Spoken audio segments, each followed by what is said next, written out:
Bonjour, je suis Karen Foster. Je vais présenter des résultats analyses du projet Mobilité Externalité dans le mouvement d'alimentation locale en Nouvelle-Écosse. Je suis une des trois chercheuses à Dalhousie et je travaille avec Liz Fitting, Catherine Bryan, deux assistantes de recherche magnifiques et un associé qui s'appelle Jason Ellsworth. Notre objectif est d'évaluer l'empreinte globale du mouvement d'alimentation locale, surtout la migration nationale et les intrants impliqués dans la production d'aliments locaux. Pour ce faire, nous avons utilisé une méthodologie mixte qui comprend un sondage en ligne auprès des agriculteurs, des entrevues qualitatives avec des travailleurs agricoles, des agriculteurs et d'autres intervenants clés qui travaillent dans le domaine de la production, de la défense ou de la politique en matière d'alimentation locale, et un sondage auprès d'agriculteurs de la Nouvelle-Écosse. Ça fait un peu plus d'un an qu'a démarré ce projet de 3 ans, donc seulement une partie des composants qui a été réalisée. La pandémie nous a obligés à passer à une enquête en ligne avec les clients du marché agricole et on va le répéter en personne quand les marchés vont être plus ouverts et qu'il y aura moins de restrictions à cause de la pandémie. La pandémie s'est conjuguée aussi à d'autres défis et a fait que notre première tentative d'enquête auprès des agriculteurs n'a pas réussi. Nous avons appris plus tard qu'il y avait une enquête similaire qui avait été menée sur le terrain et les gens confondaient. Il y a également une étude qualitative qui a interrogé quelques travailleurs et qui a publié un rapport très critiqué à la suite de ces entrevues et qui a mis les agriculteurs en colère et les a rendus méfiants à l'égard de chercheurs. Donc à ce stage, nous prévoyons réessayer et approfondir notre recherche. Je vais maintenant vous parler de quelques-unes de ces méthodes, des éléments de méthodologie et les informations qu'on veut tirer, et je vais faire des commentaires sur ces résultats. L'enquête et les entrevues auprès des agriculteurs étaient censées fournir des informations quantitatives et des perspectives qualitatives sur la façon dont les agriculteurs vivent et interprètent le recrutement et la rétention. Nous avons posé des questions sur la façon dont ils trouvent des travailleurs, comment ça se passe, comment ça a changé au fil du temps. Nous avons également approfondi notre recherche sur leurs expériences avec le programme des travailleurs agricoles saisonniers, leur perception de son fonctionnement. Nous avons recueilli des renseignements aussi sur... Mais je vais mettre ça en contexte et vous donner les données sur le recrutement. La Nouvelle-Écosse a des caractéristiques assez uniques en matière de production, un fort mouvement pour l'alimentation alternative, du fait que 60% de la population vit en milieu rural. Par exemple, la Nouvelle-Écosse a été une destination pour les adeptes de la contre-culture dans les années 70 et les tendances à la monoculture et à l'agro-industrie. Donc, on y trouve également la première ville de commerce équitable au pays. Et nous remplirons et il y a un certain nombre de marchés de producteurs par habitant. La consommation de produits faits dans la province reste faible en Nouvelle-Écosse. En d'autres termes, les producteurs de la province reçoivent un plus petit pourcentage de dépenses que les ménages consacrent à l'alimentation, quelques 10%. Les conserveries régionales de fruits et légumes, les usines de transformation, et comme beaucoup d'autres endroits, les chaînes de supermarchés ont tendance à s'approvisionner en produits les moins chers au niveau national et au niveau international. Notre enquête sur les exploitations agricoles a révélé quelques autres résultats. D'abord, il y a de nombreux intrants non locaux qui entrent dans la production d'aliments. Seulement un peu moins du quart des entreprises interrogées ont déclaré qu'ils utilisaient principalement des intrants locaux pour les alimentations des animaux, les engrais, etc. C'est une question de disponibilité de ces produits locaux. On a parlé avec des parties prenantes de l'industrie et certains problèmes se posent tout le long de la chaîne. Un deuxième constat, plus ciblé ici dans la présentation, c'est que les agriculteurs ont de la difficulté à recruter et retenir des travailleurs locaux. Ils l'attribuent à un manque de compétences, d'attitudes appropriées au sein de la main-d'œuvre locale. Et ils disent dans le sondage qu'ils ont besoin, par-dessus tout, de travailleurs acharnés de personnes qui s'engageront à faire un travail physique difficile. Les compétences plus spécifiques n'ont pas été mentionnées, mais ils parlent plutôt de bonnes attitudes, d'éthique au travail. Certains agriculteurs admettent qu'ils ne peuvent pas payer ce que ça représente, mais d'autres disent qu'il n'y a pas de bons travailleurs.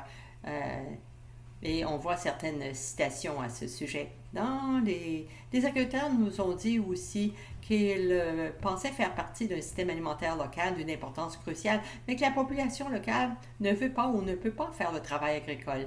Ils ont dit que les travailleurs migrants travaillent plus dur que les... Et même, souvent, ils abandonnent parce que c'est trop dur. Statistiquement, on sait que la province a le taux de roulement le plus bas au pays. Néanmoins, les agriculteurs semblent avoir l'impression que leur nourriture est respectée, que leur travail ne l'est pas. Nous avons mené moins d'entrevues avec d'autres types d'intervenants du système alimentaire, en leur posant des questions sur les perspectives de l'alimentation locale en Nouvelle-Écosse, la présente et à venir, la distribution, la gestion des aliments locaux, la consommation. En général, les types de personnes que nous avons interrogées comprennent des militants de l'alimentation, des organisations sans but lucratif, des travailleurs locaux. La diversité des intervenants a donné lieu à une diversité de perspectives, rien de surprenant.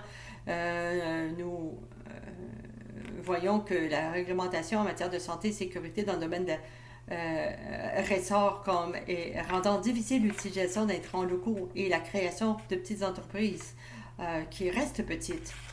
Nous avons interrogé des travailleurs agricoles de Mexique, de la Jamaïque, certains qui ont 14 ans d'expérience et qui viennent chaque saison en province. Il convient de noter que c'est en Nouvelle-Écosse que le recours au programme des travailleurs agricoles saisonniers a connu l'augmentation la plus rapide. Depuis 2008, nos entrevues ont révélé de façon intéressante les efforts considérables, les ressources, le temps qui ont été consacrés à la gestion et la protection de production agricole à petite échelle. Les travailleurs qui viennent en Nouvelle-Écosse pour soutenir nos fermes simultanément tentent de maintenir l'agriculture à petite échelle à flot dans le pays. Cet effort s'ajoute à l'énorme sacrifice de temps passé avec les enfants, les conjoints, les parents et d'autres relations importantes, ainsi qu'un fardeau de la responsabilité de prendre des dispositions pour s'occuper d'eux. Nous pensons que ces systèmes, comme étant des chaînes de soins modifiées, une partie du chercheur Michael, Catherine, Brian, Liz Fitting ont développé cette idée plus avant dans une autre présentation. En fait, nous avons interrogé des consommateurs de marchés fermiers sur leurs habitudes d'achat, les raisons pour lesquelles ils achètent des produits fermiers, ce qu'ils achètent, la part de leur alimentation qui provient de fermiers, des marchés, et aussi de leur connaissance de le système alimentaire. Notre enquête auprès des consommateurs a révélé que les gens soutiennent les marchés locaux et ont doublé ce soutien depuis la COVID parce qu'ils pensent que c'est important de soutenir les producteurs locaux. D'autres valeurs aussi entrent en ligne de compte, comme la conviction que les aliments sont plus frais, plus sains, et aussi le souhait de soutenir ceux qui cultivent les aliments, conformément aux recherches précédentes. La sociologie du marché est importante pour les gens, mais au-delà de cela, les répondants ont indiqué qu'ils ne savaient pas grand-chose sur les conditions de travail, sur les fermes et sur les personnes qui y travaillent. Les travailleurs et la main-d'œuvre étaient très loin sur la liste des préoccupations. Donc, les entretiens avec les travailleurs et les agriculteurs ont donc révélé que la production alimentaire en Nouvelle-Écosse dépend beaucoup du nombre croissant de travailleurs qui sont des migrants et qui travaillent de façon saisonnière dans la province, à la fois dans les secteurs de production et de transformation des aliments. Ces travailleurs font leur travail à l'extérieur des marchés des producteurs où le fruit de travail est vendu et sans être vu, de sorte que les coûts environnementaux et sociaux de leur capacités saisonnières sont ignorés par les consommateurs qui recherchent des produits locaux dans le but d'adopter un comportement éthique et de réduire leur propre impact environnemental. Nous avons commencé à réfléchir aux processus et aux forces inconnues et invisibles qui constituent la grande face cachée d'un iceberg dont le marché de producteurs n'est que la pointe.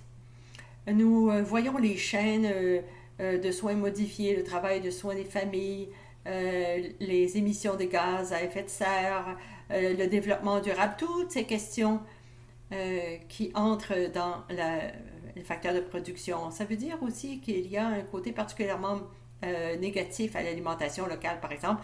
Nous avons entendu des histoires plutôt positives sur les conditions de travail de la part des travailleurs qui ont choisi de retourner année après année dans ces mêmes exploitations pour des raisons que je pourrais détailler dans les périodes de questions, mais le fait est que les travailleurs migrants sont dans une situation précaire. Et viennent en Nouvelle-Écosse dans le cadre d'un programme qui est structuré pour qui exige des niveaux de productivité plus élevés de ces travailleurs. Et leur déplacement autour du globe, comme celui des produits agricoles, ça a un impact social et économique qui n'est pas associé à l'agriculture locale. Pourquoi c'est important? Nous pensons que c'est important parce que c'est aliénant et que, à part aliénant, nous l'entendons dans le sens plus général, c'est-à-dire que la production alimentaire s'est éloignée du modèle essentiel, c'est-à-dire des petites fermes qui produisent tout et qui les vendent dans un rayon de 150 km en utilisant des travailleurs locaux. Ça peut être le meilleur modèle, mais ce n'est pas le cas. On veut dire que c'est que le potentiel de notre système alimentaire, de plus en plus efficace et productif, est dans ce tourbillon capitaliste tiré par des impératifs orientés vers une maximisation du produit, consolidation de la production. Donc, le résultat, c'est un système qui pourrait nous confronter vers cette pointe de l'iceberg, mais animé par des forces globales qui sont bien au-delà du contrôle de tout agriculteur, travailleur agricole, consommateur. Un système dans lequel nous sommes aliénés, c'est-à-dire un système qui échappe à notre contrôle. On dit que la révélation de l'invisibilité, l'externalité des systèmes qui nous soutiennent est cruciale pour les changer pour le mieux. Il existe un mouvement alimentaire local avec des gens déterminés à le soutenir. Ça devrait nous donner espoir. Nous espérons qu'au fur et à mesure de l'avancement de nos recherches, nous pourrons offrir un aperçu critique pour aider à réfléchir aux problèmes et aux potentiels, ainsi que des recommandations pratiques sur la façon dont les décideurs politiques et les autres parties prenantes du secteur peuvent améliorer les systèmes durables, équitables, transparents. Merci beaucoup.